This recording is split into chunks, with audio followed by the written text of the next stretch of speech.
Bano beesudde mu jjulume ne bateekera omuliro akatale konna ne kasaanawo kw'ogatta n'okuteeka emisanvu n'amayinja mu kkubo ly'enga bano. Kwagala Juliet akulembeddemu banne ategeezezza nti ekibajje mu mbeera kwe kulaba ng'abakulembeze baabwe mu kitundu kino tebabafuddeeko nga bagobwa ku ttaka omugagga Samuel Bivanju. Era tuyina ennaku nnyingi abatuuze b'ebutoloogo bannakyalo okuwanya pulezidenti akalulu naye abo mu kyalo ffe tusinga okutulugunyizibwa. Tuli mu buzibu, enkuba yatwonoonedde ebintu, amayumba gagenze, tuba tuli awo nti Bivanja ayagala ttaka. Tuba tuli awo nti yiyo poliisi ejje. Wajja poliisi, militale, naye ogenda okwebuuzibwa ng'ate ne militale tevuddewa mu Bende. Okugenda okunoonyereza ng'abasirikale baayitira mu kirawula. Twebuuza lwaki bajja mu nkukutu? Ate kyamaani waffe Satu nga taata waffe taata w'eggombolola teyaliiwo. Lwaki bajja okunona embuzi yaabwe nga bajja taata w'eggombolola nga taliiwo? Tukuba omulanga gavumenti etuyambe. Tukooye tulonda bwe tuva mu kulonda ne balyoka batandika otugoba. Kati tibiriza omusajja nava kisoro ebintu byange byonna nabitunda ne bigwawo nti baba nomanya bangoba kana akatale kanyambe kyate nga bangobaganya ngenda tusule abaana ngenda bafumba bengenda kulya nga siina ttaka nga balingobyeeko nze sikyayagala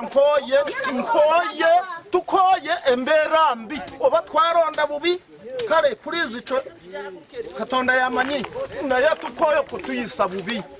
Tewaliwo omuntu yajjanga agambe ettaka lijje kati tumazemu emyaka 3 bali kujja kutuvuganya nti tuveemu tetulina gye tulaga ate mwatuke twasengamu batuguze nga kuva emyaka 3 ewedde tewali omuntu wetwalaba nga ajje nga agamba ettaka lyange naye kati batandika okujja katukaddiye. Ekivudde twekalakaasa olwaleero tubadde tutegere nti olwaleero baze wano kwerula ttaka naye nga tetunamanya nannyini ttaka omutuufu yaani okuva 2-3 ng'ettaka tunoonya nannyini ttaka ng'abuze naye nga ebisaanyizo bye baleeta nga si byesaanyizo ebituufu.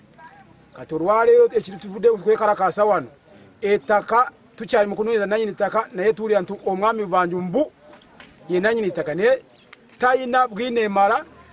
Twasalawo tuteese naye oba yalina ebiwandiiko ebituufu naye baleeta teyagaasi okutukuba ngo tuve ku ttaka lino. Oluvannyuma ku disitulikiti Balongo Christopher atuuse n'ayogerako eri abatuuze bano naye nga buteerere oluvannyuma n'abategeeza nti abakulu tebakyazze wadde nga poliisi tejja kulinnyawo.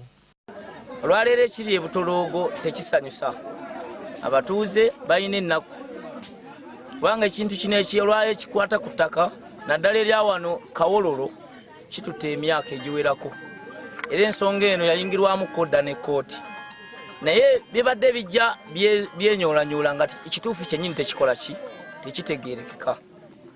Embeera eriwo olwaleero abatuuze si bamativu naddala offices eza disitulikiti naffe abakulembeze nange mwennyini si bamativu gyendi balowooza oba bagamba tetubafuddeeko naye ng'ekyamazima kiri nti nze nga nze omu babadde tebantegeeza era nze nyina okunyolwa nti chairman gwe nkolagana naye mu ggombolola yalina okuba nga mpa update ya buli kimu mu ggombolola ne tukolera wamu nga ttiimu tulaba kutuuka ku kituufu. Akatale kano kali ku ttaka ly'omutaka omu mu kitundu wabula ng'ono yaguza omugagga omu ng'abatuuze tebategedde era nga kaakano omugagga ayagala kubasengula.